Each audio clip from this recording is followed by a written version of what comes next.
Hey, this is Kenny Brown, and I'm a guitar player, blues player, and we're here on Talking Blues.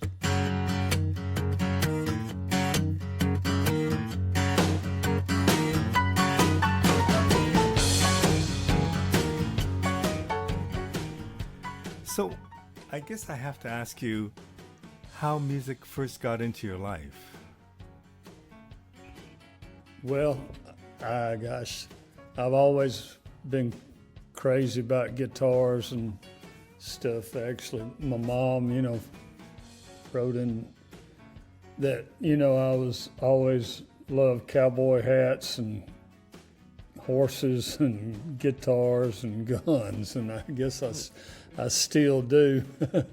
That was real young, I mean, 5 or 6, as probably even before that, probably 3 and 4. I was watching Ricky Nelson and James Burton on Ozzie and Harriet's TV show, and Elvis and those guys. And I grew up just about 15 miles south of Graceland, right off the highway there, and Nesbitt, Mississippi, and I was always crazy about music, and finally got a guitar when I was maybe 10, trying to play, and took some lessons, and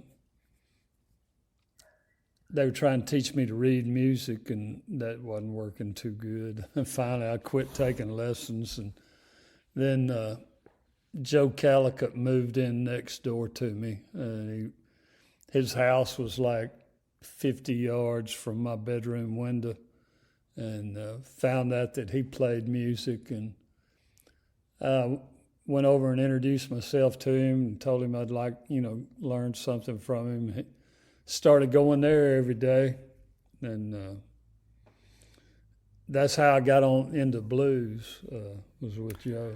So, you had no idea who he was? No, not really. I didn't. I just knew that he, I watched him for a while because my brother came in one day, and I was trying to play my guitar, and my brother had met Joe, and my brother told me, yeah, you should go see that old guy that moved in next door. He plays guitar. And I said, oh, that old guy, He said, yeah. He said he plays pretty good too. So I got to watching out my window and stuff, and then got to seeing some hippies coming down there. This was in like 63 or 64, something like that, and saw some, maybe a little bit later, but saw some hippies down there, I'd never seen a hippie before. And then I'd hear him playing, sitting on the front porch playing, and then finally I got my nerve up and went over and introduced myself, and that's where I went. If my parents couldn't find me, that's the first place they would look, and before school, that's where I went, and after school, and if we weren't playing music, we're just sitting there talking. He was like a grandfather, a mentor, best friend, really, And Joe was in his 60s, and I was 11 maybe, when I first started playing there with him. When he started teaching you the blues, what did you think of it? Like, did it immediately connect with you? Well, I had learned, get the chords, from taking lessons. I knew all the chords, or not all of them. There's so many, but I knew, the 3 basic chords in most keys. And when I started playing with Joe, it was like he just instead of trying to teach me to read music, he was like, hit it like this, boy, And I knew the chords, and he was surprised that I knew as much as I did. And gosh, we just started playing. He'd laugh and grin and slap me on the leg, say, "Yeah, boy," And I loved what he was doing. He was singing songs and And it wasn't Yankee Doodle and Mary Had a Little Lamb and all that stuff. So, uh, I just loved what he was doing. He was, and I had never, didn't really, well, I did, I had heard blues before when I was earlier in my life. This friend of mine, he's a lifelong friend, but he lived with us and he was 8 years older than me. So he would, we would sneak out of the house late at night when I was probably 5 or 6 and get in my mom's car and turn on the Nashville radio station, that played blues. And we'd lay down on the seat and nobody know we were in the car, listening to that stuff. Wow. So I had heard blues, but I didn't remember hearing it at that point. But I mean, even before Joe moved in, when we moved to that house there in Nesbitt, right off the interstate, when I was about 7 years old, I was out playing in the yard and I heard music, and it was, I thought, wow, what is that? It was fife and drum band, and it was getting closer and closer. And I was looking down the road, and here comes this pickup truck with a fife and drum band in the back of the truck. They were advertising that there was a picnic going on. That's how they did it then. So many people didn't have phones then.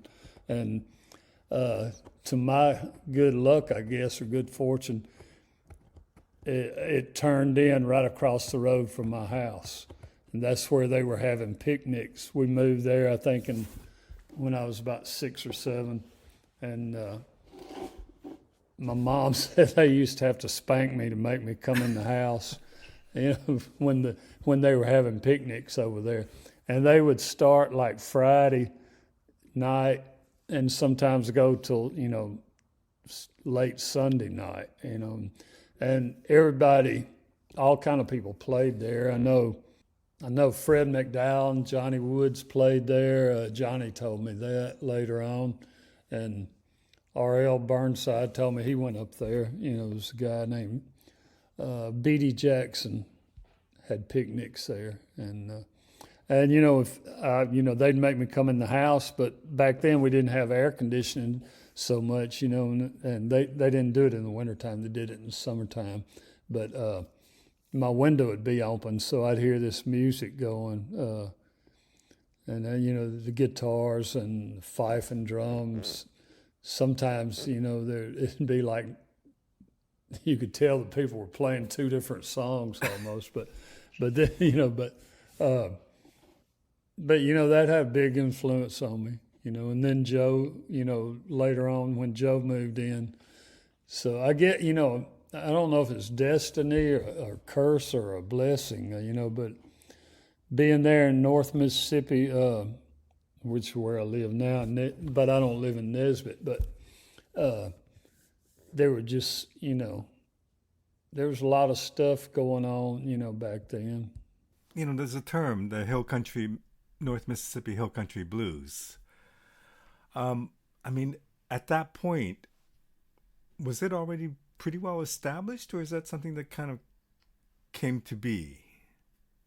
Well, they didn't call it hill country blues back then. Actually, that term didn't really get established, it seems, until after R.L. and I were playing in the 90s, and I think it was late 90s. And, used to everybody called everything Delta blues. Right. And then, after R.L., I started playing with him. I played with him. I met him in like 71 or 72, or, early. And same way with him and as with Joe. I saw him playing somewhere, and I introduced myself to him and told him, I played some and I liked what he was doing and would like to learn from him. And he told me where he lived and told me to come down to his house. And So I did the next day or the day or two after, and I started going to his house 2 or 3 times a week, and he'd get off work, I'd get off work, I'd go, down there, and sometimes we'd sit up till midnight, playing, and he was teaching me all of his songs, and they became family, like the whole family, and they still are. And eventually he took me out to a juke joint, and playing a juke joint and all. And it was kind of wild that I learned from Joe and from RL because I don't know if you ever heard George Mitchell's Delta Blues Volume 2. I think it was on our Hooley. There's an album, and RL's on one side and Joe's on the other side, but the two never met. Wow. And I was in Memphis at a friend's house one time, and he tossed me that album. He said, "I bet you'd like to see this." He knew that I'd played with RL and with Joe, and I said, yeah. I saw it, and it blew my mind. I was reading the liner notes, and George says, last time we were at Joe's house, he had a 10-year-old white boy from down the road that came to learn from him every day. And I thought, my first thought was there weren't any white boys hanging around down there. then I realized it was me. The color issue, what was it like? I mean, I read somewhere, and this is going forward a few years, that when you played with RL, some people didn't want a white guitar player to be playing with him. Is that true? I don't doubt that, But beyond that, like, what was that relationship between the whites and the blacks in your neck of the woods? Because sometimes I hear things quite differently than what I imagine it to be. Mm-hmm. Well, my family weren't racist. I guess to some extent everybody's racist, because, black people like to hang with black people, white people like to hang with white people, Oriental people hang, with Oriental people most of the time. But there wasn't really any racism, like Joe. Joe never told me that I couldn't learn to play blues because I was white, and RL never told me that. And Joe was like family to me, and even after he died, his wife was like family. And but when they integrated our schools, the people that lived on my road there were mostly black. There weren't many white families, and some of the kids that I played with, were black kids when I was, growing up. And then when they forced the integration of the schools, which there were some people that I've heard that they got paid to send their kids to the white school, but I don't know anything about that. But the same kids I'd been playing with, and we were friends. Then when we started going to school with, it was like we started fighting each other, And then a little later, we started smoking pot, and we quit fighting. But, and there were racist people, there were even people that I know that moved into our school that were sent there just to start trouble, And I know that for a fact, but because that's what they did. And they'd moved there from somewhere else, I don't know. But anyway, my family wasn't racist, and, they treated everybody with respect, and that's kind of the way I did, well, it's pretty much the way I did, and like now, some of my best friends are like Dwayne and Gary Burnside, which Gary wasn't even born when I started playing with RL, and Dwayne was maybe 5 years old. And they're just like brothers to me. It's amazing how open they were, both Joe and RL, to you saying, "Hey, can I learn from you?" But I guess maybe it's not that special. I mean, maybe it's not that weird. Well, a lot of people are talking about the racism and all. Mississippi gets a, bad rap, which I know there were bad things that happened, but there's an awful lot of good relationships that doesn't get publicized. Right. I mean, that doesn't make good movies, I guess, and it doesn't make the news, that, black guys and white guys are hanging out, I mean, like Booker T and the MGs, they're white and black guys that, made great music. And, I've heard stories about, if they stopped at a black place, the black guys would go in to get the food. And if they stopped at a white place, the white guys would go in to get the food, back years ago, 60s and all. But even going to the juke joints and stuff, I never really had any trouble, Now,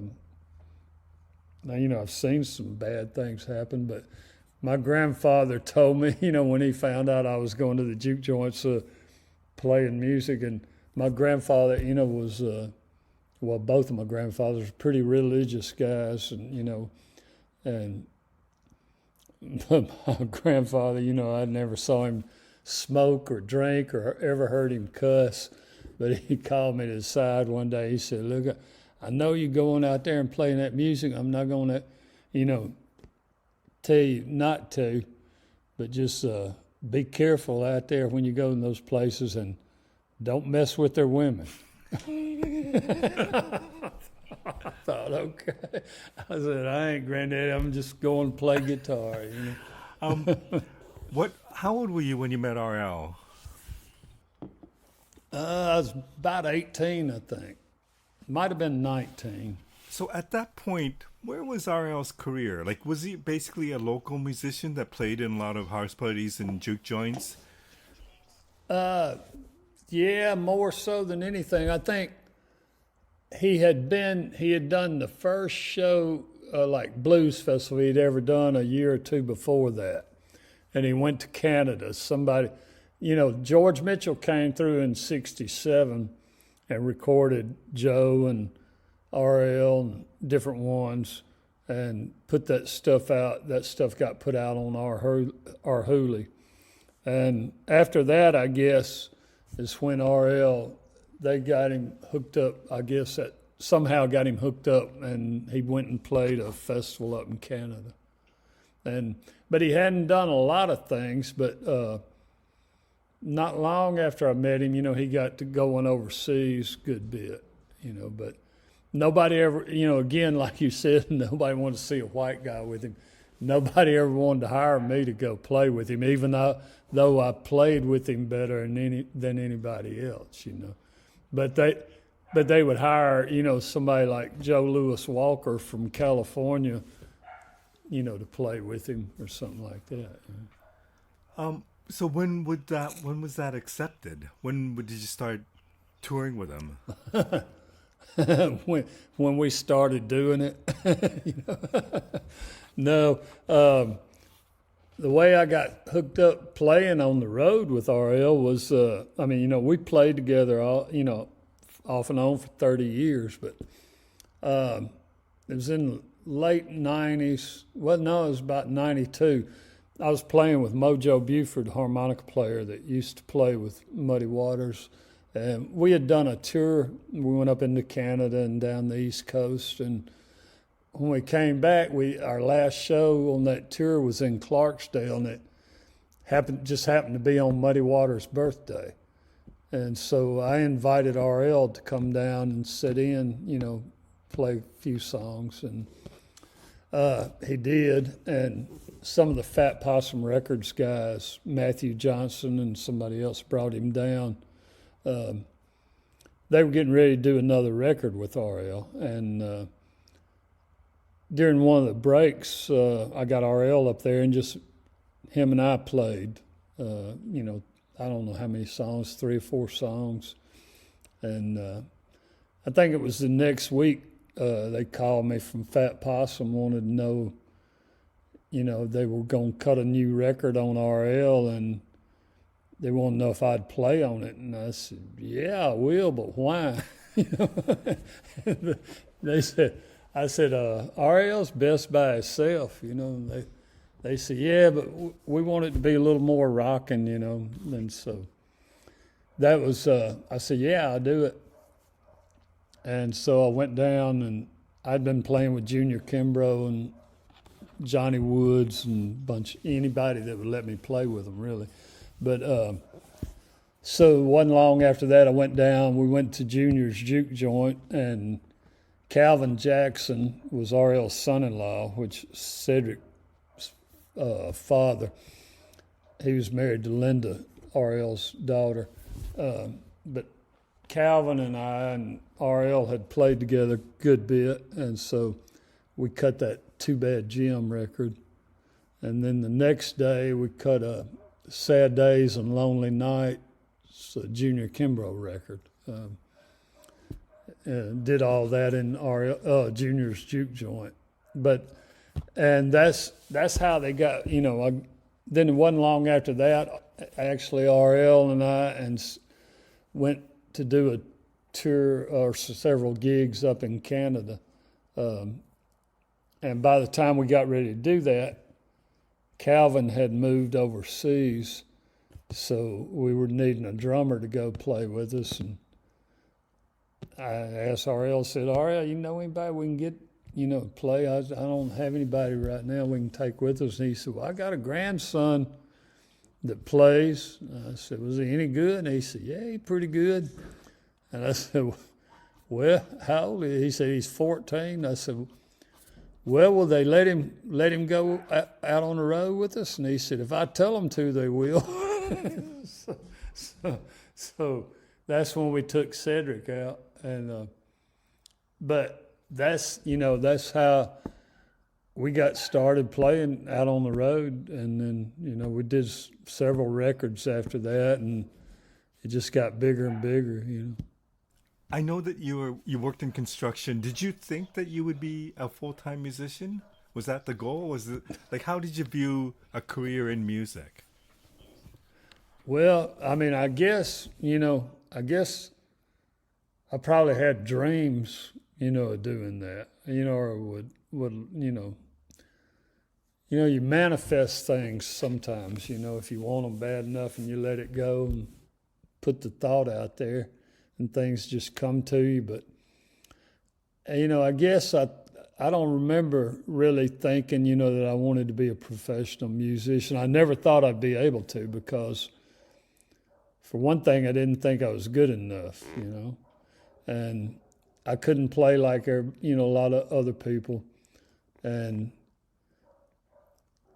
back when I was coming up, blues wasn't that popular, and even up in the 80s, blues wasn't popular, Stevie Ray Vaughan helped all of that a lot, but before him, Muddy Waters and them were making some money, but they weren't making that big of money, I don't think. I don't know what they were making, but, I did it because I loved it, and I worked construction and did all that stuff just to afford my bad habits, I guess. How easy was it to decide to become a full-time musician? Well, things just kind of unfolded. They asked me to play on that record, and then after that we started getting some gigs and playing, and I was doing more of it. And then what really happened, I was getting close to turning 40, and I've been playing. I'd play on the weekends and at night, and do build houses and do construction work all day, and then I was getting close to turning 40, and I thought, I want to put my emphasis on music, because I don't want to end up being 60 and wish that I had. And so so I started putting putting the energy out there to play music, and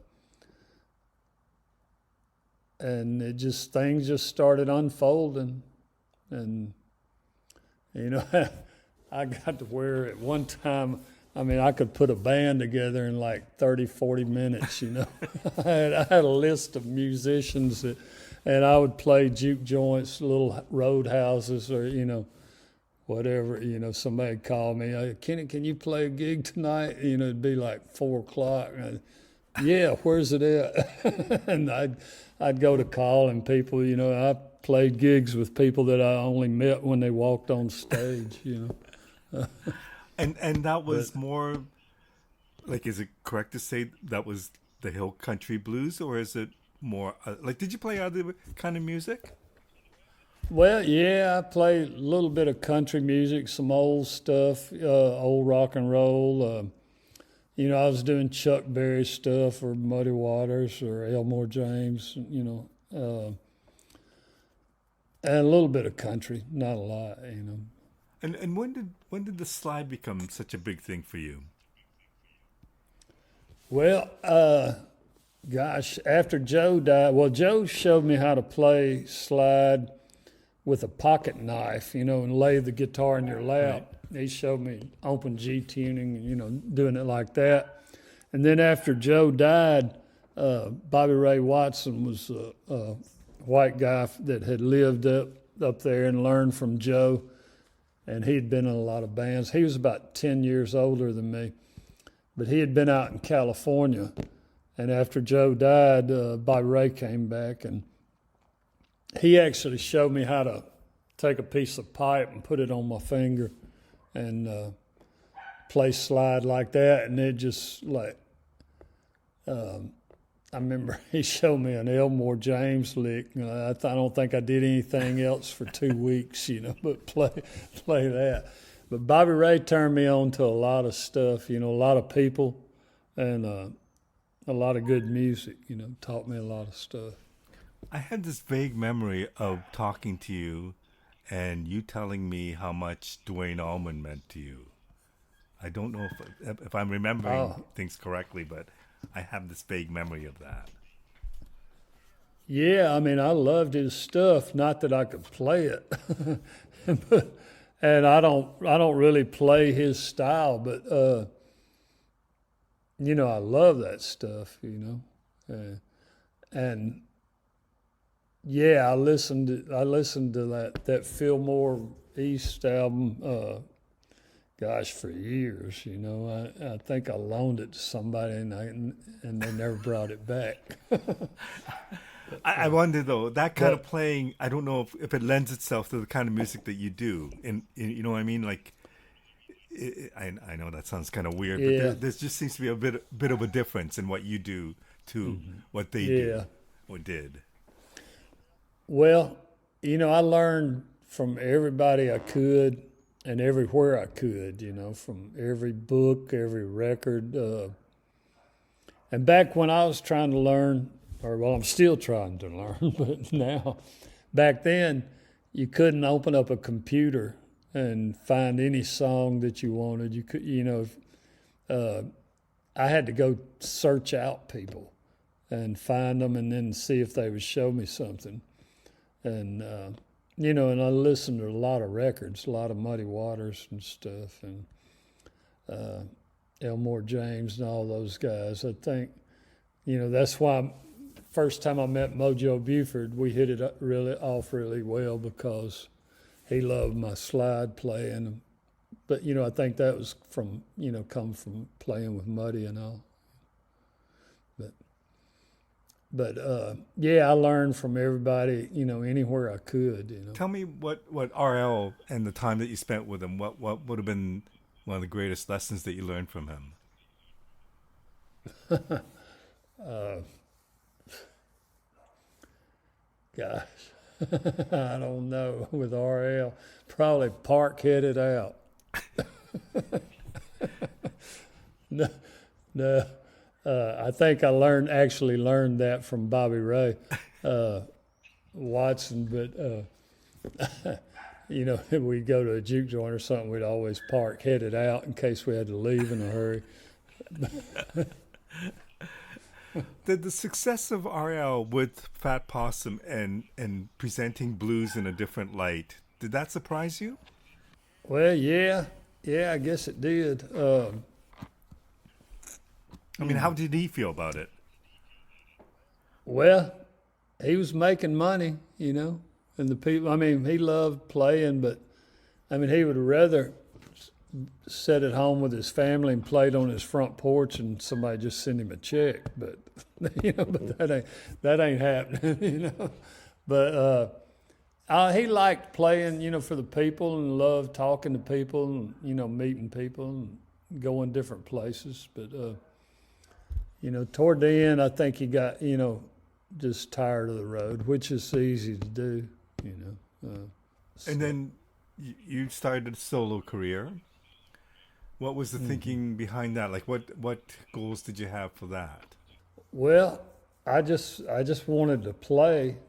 I mean, even while I was playing with RL, I was doing side gigs too, you know, and trying to write some songs and, you know, I wanted to do my own thing too, you know, but I wanted to play with RL. And there were a couple times where I had something booked and then they'd have a gig pop up with RL where I didn't go because, you know, I had something previously booked, you know. Right. And they, you know, got some people to fill in for me. And, you know, if I had to do over again, I probably wouldn't have done that, you know. I would have stayed with him, went with him because, you know, I loved RL. And I think I probably played with him better than anybody else did, you know. Right. Is that your dog in the background? Yes, that's my, yeah. Yeah, my wife spoiled that dog, but that was my dog. Now it's my wife's dog. You also got to work with a lot of other people. And then what I'm thinking of is Junior Kimbrough for one. But didn't you do some work with Cyndi Lauper as well? Yeah, I did, I think one song only, but I was supposed to they told me they wanted me to do 2 or 3 songs with her. And then when I got there, they only had one that they wanted me to play on. But it was a Memphis record or something, I think is what it's called.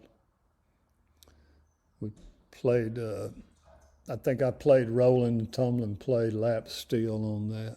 Oh, that's pretty neat. And this is for that blues album that she did. Yeah, it was pretty cool. Ann Peebles sang on that song. That met her, and Howard Grimes on drums, and it was a good record, I think. Yeah. And then most recently, you got to work with the Black Keys. Yeah. How did that come about? Yeah. And tour with them. Yeah, that was answered the phone. That's the way it happened. But they had come to see RL and I play and Cedric play in Cleveland, Ohio back years ago when they were just starting out and just when they were young guys. And Eric Deaton, who played with Junior Kimbrough, had done some sessions up there with Dan, and they called him, asked him to get me to come up to play on a Robert Finley record, and that went real well. They hired us for 3 or 4 days, and we did it, I think, in 2, the Robert Finley thing, and we jammed one day, me and Dan and Eric, one day after the Robert thing, and Dan said, well, y'all stick around, I'm going to get Patrick in here tomorrow, and we'll do some stuff, and we did 5 hours that day and then 5 hours the next day, and that was that Delta Cream record. And then they've had me play on some other things. We got done another Robert Finley record, which I think is the best one, that Black Bayou that came out, when did it come out? In the fall, maybe, I think, sometime last year. That's a really good record. And then they had me play on a Hank Jr. record, Wow. Rich White Honky Blues. I think that's one that's on Easy Eye. But yeah, and then recorded a few songs, and I think we're supposed to have done some more, but they've been busy doing shows and stuff, and they got a new record that's coming out that they worked on a lot. So we'll probably do that later, and actually going down to South by Southwest to play with them next month. Actually. Okay, so when you play with that band, I presume they're at a different level. Like they've done quite well. Oh, as far as yeah, as far as audience, yeah, they're at a huge level above where I was at. So what's that like for you? It was great, man. I mean, it's good. Like we, had the best hotels and the, best food. We had caterers traveling with us and had a good bus and a bunch of buses. And, we were playing for anywhere from, probably 5,000 to 20,000 people, and I didn't have to pick up a guitar or tune a guitar. I mean, somebody handed me my guitar when it was time to play. And, they spoil you right quick, But, yeah, it was a lot of fun. They're great guys, and every night we loved it, but we only did like 5 or 6 songs with them each night. So, just come out and hit, and do your thing and go back to the dressing room. So. I don't know about the timing, but, so the last time I saw you in Notodden, Norway, when I did the interview with you, probably 2010, around that same time, I think the Black Keys had gone there, and this was like right after the first album. And I remember interviewing Patrick at that point, and he was kind of saying, I'm not sure why we're here, but I don't know if you guys met at that point, right? Because this is right when the album was breaking, that first album, and this was probably the first gig outside of North America that they had done. Yeah, I met them. They were on Fat Possum then, I think, and I'm sure they were. Yeah, but we actually met briefly on the bus headed to the airport from Notodden. Oh, okay. Yeah, but I had gone. I remember, I'd heard about them, and they were playing there, and I went over to the club they were playing in and listened to a song or two, but they were real loud, at that point. But they were good, but yeah, but they're great guys, and they just, man, they just do so. When you go in to record with them, it's like it's no nonsense, and they have an idea, and like an hour later, it's recorded. Wow.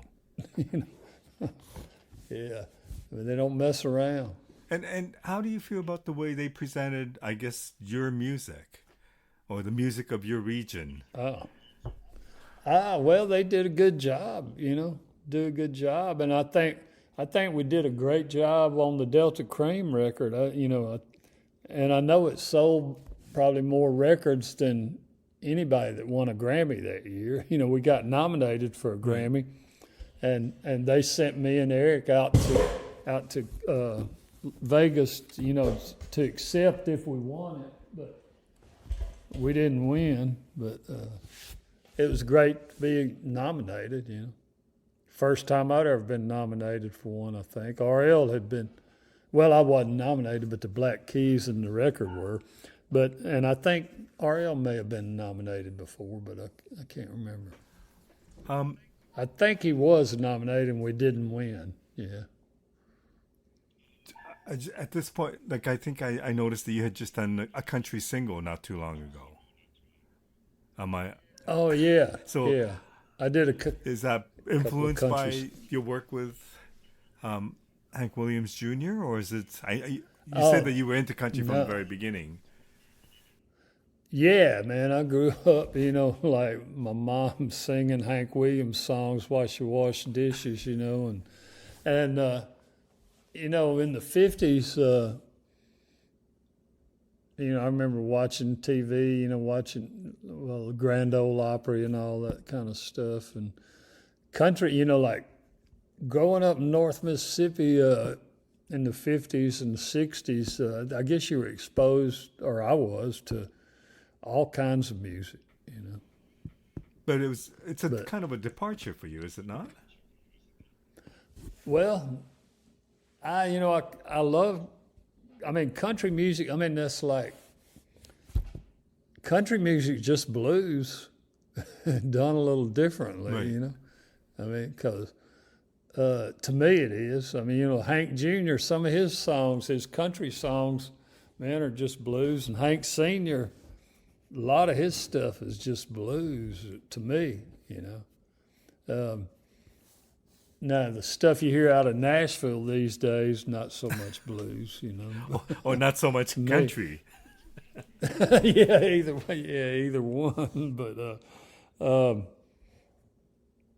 But yeah, I love country music and the old stuff. And I cut a couple of songs, and a lot of people been asked me to do a whole album like that, and I've been digging out some songs, gonna try to do something like that. So even though you're deeply rooted in the blues, because that whatever song I heard on Spotify or Apple Music seemed very old country music, and very different from what Yeah, I'm used to hearing from you. yeah. Well, I think if it was off that single that I did, is either "The Bottle Let Me Down" Yeah. or "Honky Tonk Angels" or something like that. Whatever. Didn't know God made honky tonk angels. Yeah, I think that's the name Right. of it. Yeah, those are the two that were on that record. I cut three or four, and those two they put on the single. So there's a chance that you But would pursue that? yeah. I've got several other country songs that I want to do.